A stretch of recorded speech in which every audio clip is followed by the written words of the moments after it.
Ladies and gentlemen, imagine for a moment that you have drifted beyond the tendrils of everyone's reach, not on purpose, not in rebellion, but by the quiet force of your own psyche drawing you inward into that cavernous realm where the self stirs in the darkness. In that moment, you are no longer merely missing, you are becoming something more profound.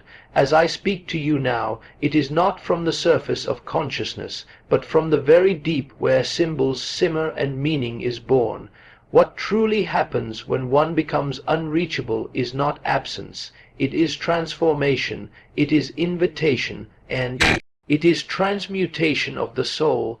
There comes a moment, subtle and often unannounced, when the individual begins to recede, not in rebellion, not in bitterness, but in silence so deep it feels like a descent into another world. To the outside observer it may appear as withdrawal, even arrogance, but to the psyche it is a sacred migration inward. This is not the act of becoming distant, it is the process of becoming whole. What is unreachable to others is often the most intimate reality within. The soul, long entangled in noise, begins to tire of the superficial. The constant affirmations of identity through others, the incessant need to respond, to appear, to perform, and so, quietly, the self begins to resist. It draws the person back, not to vanish, but to remember. In that retreat, the outer personality begins to dissolve like mist, and something more ancient stirs beneath. It is a psychological necessity that we sometimes vanish from the world, not to abandon it, but to retrieve what we left behind in the shadows of our own minds. The unreachable self is not a mask, not a performance. It is the original face we wore before we knew what to become. This self cannot be accessed by calls, texts, or clever persuasion. It does not respond to urgency. It lives beneath language, beyond the grasp of those who only know us in fragments. To become unreachable is to risk being misunderstood. People may say you've changed, grown cold, become distant, but in truth you have simply begun to orbit around a deeper center. You are no longer clinging to the expectations cast upon you.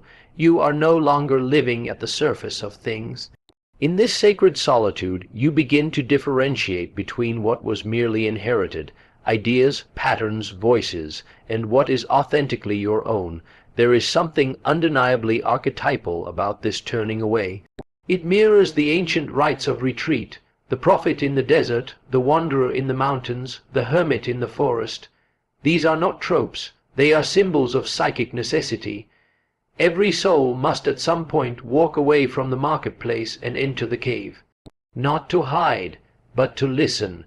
There is a voice within that cannot be heard above the crowd. When the self becomes unreachable, the ego trembles. The ego is accustomed to being seen, affirmed, and fed by the attention of others. It defines itself through reflection, through the eyes of the tribe, the family, the partner. But in the silent realm of the unreachable, the ego loses its mirrors. There one meets the self not as a reflection, but as a presence, wild, unfamiliar, radiant. There you see yourself not in comparison, but in essence. To become unreachable is to allow this meeting to happen. It is to descend into the deep well of the unconscious where images, dreams, and forgotten fragments await integration. The world does not stop turning in your absence, but you begin to see it differently. The eyes that return from such a journey are not the same eyes that once sought validation. They see through masks. They listen beyond words. They no longer crave company that cannot meet them in silence. This unreachable self does not return to the world with explanations. It does not justify its silence. It has no need to. It carries with it a gravity, a stillness that speaks louder than defense. It walks with a kind of knowing, one that is not intellectual but archetypal. It has touched the fire and been reshaped. Ironically, the more unreachable you become to others, the more fully you come into reach of your own depths.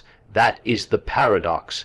Those who cannot reach you externally may still feel your presence more deeply. because in withdrawing from the outer world, your inner resonance increases. You become not just a person, but a symbol of mystery, of silence, of something ancient and unfolding. This is not a posture, it is not cultivated, it is not a strategy, it is an organic movement of the psyche toward wholeness. It may come with loneliness, confusion, even fear, but also with clarity, strength, and the birth of an authenticity that no audience can bestow. To be unreachable truly is not to close the door, but to enter a room where only the soul can follow. Those who are meant to meet you there will understand.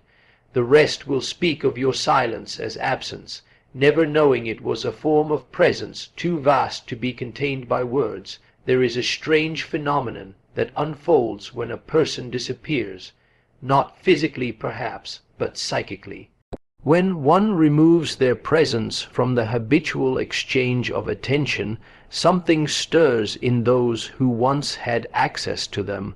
What arises is not merely curiosity or concern, it is projection, distortion, and the surfacing of unseen material. This is the shadow of absence. When someone is no longer immediately available, the mind of the observer does not remain neutral. On the contrary, it begins to work feverishly, populating the silence with its own unresolved content. The absence becomes a canvas for fear, longing, resentment, and imagination. The unreachable person becomes both more and less than they ever were, an image charged with psychic energy, now distorted by the very ones who once thought they knew them. We rarely acknowledge the violence of our expectations. We expect people to remain consistent, familiar, within reach. When they do not, we call them changed, untrustworthy, cold. But often, what disturbs us is not their transformation. It is the mirror their absence holds up to our own insecurity. When we cannot access someone, we are forced to confront the part of us that depended on their accessibility to feel whole. The truth is, many relationships are not with people, but with the idea of those people. When they go silent, the idea collapses, and what emerges in its place is the shadow, that aspect of our psyche we have disowned and buried. In the silence of another, we hear the voices of our own wounds. And rather than face them, we often project them outward, imagining betrayal, rejection, abandonment. The unreachable person becomes the villain in our inner drama, because it is easier than confronting the emptiness they left behind. This dynamic is not confined to romantic relationships or friendships. It plays out across families, cultures, even nations. Wherever there is absence, the unconscious fills the void. The gods once lived in the heavens until silence fell, and now their absence haunts us as myth, paranoia, and psychic fragmentation. The pattern is ancient. What we do not understand, we mythologize. What we cannot reach, we turn into symbol. And so, the one who retreats is rarely understood in the truth of their journey. Their silence, which may be rooted in self-preservation, spiritual awakening, or emotional necessity, becomes threatening to others. Because their absence removes the familiar rhythm, it unearths the deeper structures that were always there but kept in check by proximity and habit. This is why people become angry at those who withdraw. Not because they are truly harmed, but because their constructed identity begins to tremble in the silence left behind. It is not the person who becomes the threat, it is what their absence activates. And what it activates is an invitation to see the part of ourselves we have refused to look at, the unhealed child who panics when not chosen, the abandoned self who flares with resentment, the controlling mind that cannot bear unpredictability. These elements rush in to fill the space, and in doing so reveal themselves. Yet there is also great potential in this. The shadow of absence is not only darkness, it is also light, hidden beneath layers of projection. If we are willing to observe our reaction to another's silence without immediately assigning blame or inventing stories, we may find within ourselves the very keys to our own wholeness. The silence of another, then, becomes a doorway, unwanted perhaps, but sacred. In some cases, those who become unreachable have become too full of what is not theirs. They have carried projections, wounds, identities placed upon them by others, until their own essence is buried. To disappear is not to harm, it is to breathe, and yet their departure sends waves into the psyches of those around them, and the unspoken question echoes, what did they take with them? What part of me have they stolen by stepping away? Of course, nothing is truly stolen. What vanishes is only the illusion of ownership, the fantasy of permanence. What remains in the end is what was always there, the self now confronted with its own image, stripped of distraction. In this confrontation, something can begin, not revenge, not sorrow, but awareness. So the next time someone becomes unreachable, resist the urge to fill the silence with noise, sit with the discomfort. Ask not what they are doing, but what their absence awakens in you, because in that question lies the threshold between blindness and insight, between projection and truth, and only those willing to pass through that narrow space will ever truly know themselves, or another. There is a kind of silence that is not the absence of sound, but the presence of something deeper. It is not passive, not empty. It is charged, alive, even dangerous to the unprepared mind. This silence does not merely fall upon us, it beckons. And for those who dare to follow its call, it opens the way to a strange and sacred path, a path that winds inward toward the center of the self. To walk this path is to step away from the noise of the world, the voices that define you, the identities given without question, the endless mirrors in which you've sought your reflection. Silence tears those mirrors down. It dissolves the scaffolding of external validation. In its place, it offers no answer, only the quiet and unnerving presence of your own becoming. This is not comfort, this is confrontation. For most of life we are immersed in roles: daughter, son, lover, achiever, rebel. We do not question their origin, we simply wear them, but the silence strips these garments away. It asks not, who are you, but rather, who is there when the voices are gone? The process is not immediate. At first, silence may feel like a loss, a falling away, but it is, in truth, a descent into the underworld of the psyche, where the real work begins. Here, in the depth of stillness, one meets the forgotten ones. The rejected child, the rageful self, the grieving figure sitting silently at the edges of memory, without distraction. These inner figures emerge.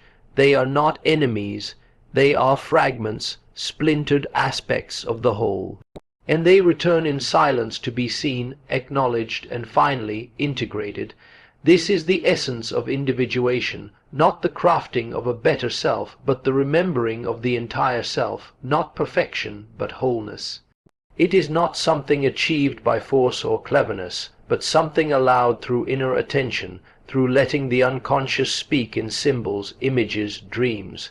Silence becomes the medium through which the psyche communicates what the ego has long ignored. And yet the ego resists. It craves movement, reaction, proof of existence through doing. Silence threatens its throne. Without the noise, the ego fears it will vanish.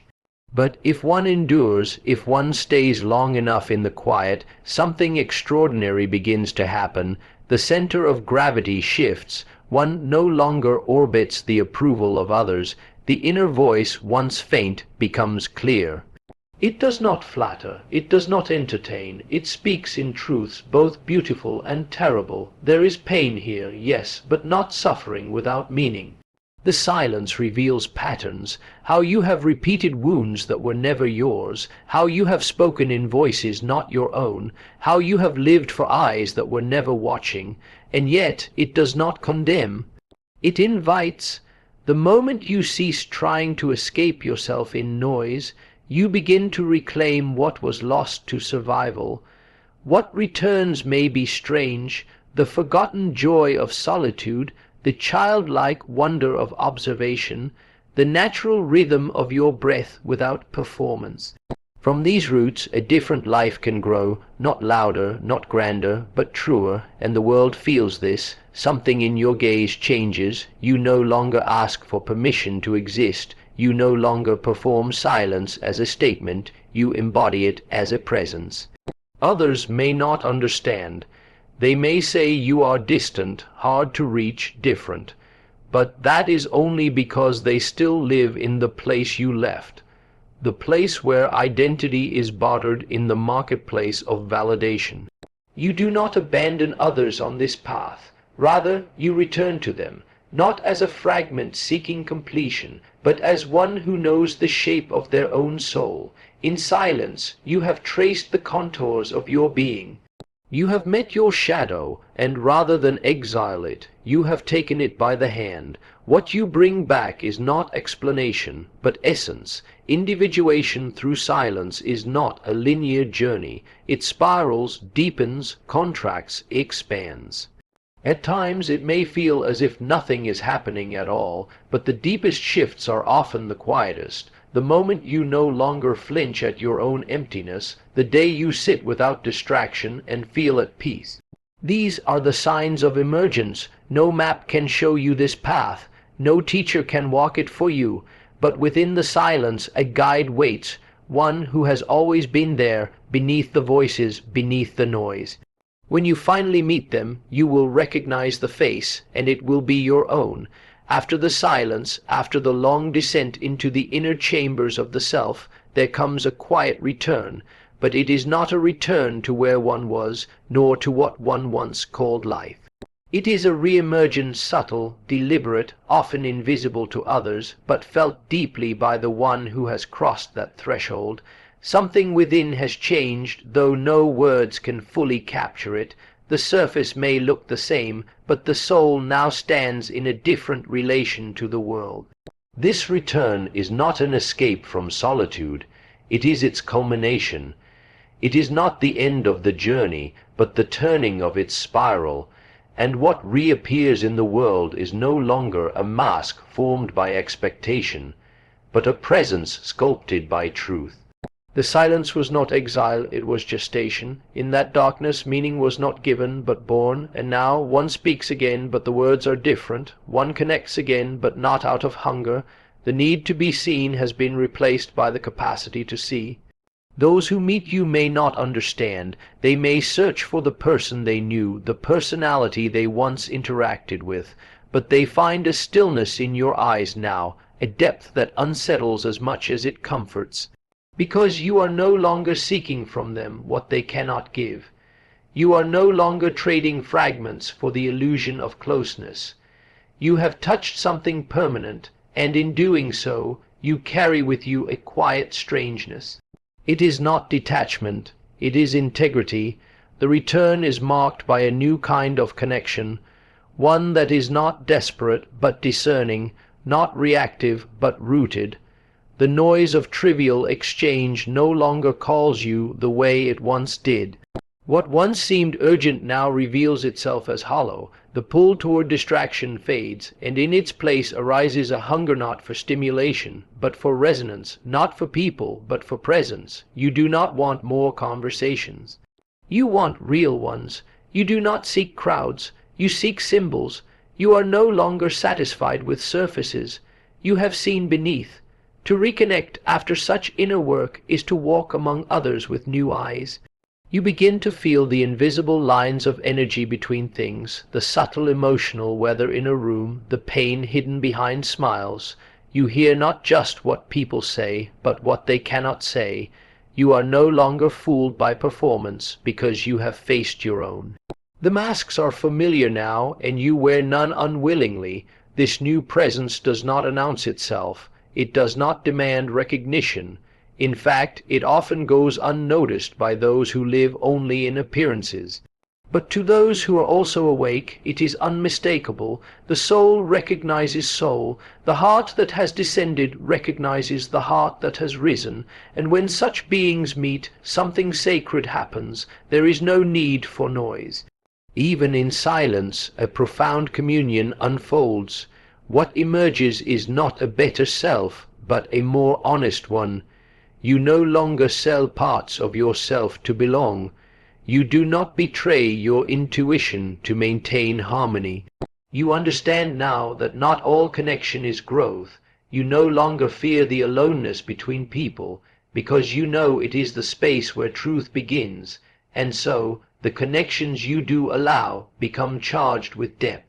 They are fewer, perhaps, but each one is a universe. You begin to live symbolically. You see the myth playing out in daily life, the hero's journey in your decisions, the archetypes dancing in relationships, the alchemy of joy and suffering transmuting your soul. Meaning is no longer sought outside you. It emerges from within, constellated by every genuine encounter. Even suffering acquires a sacred contour. It is no longer chaos, it is initiation. You do not forget the silence that shaped you. It becomes your sanctuary, your compass.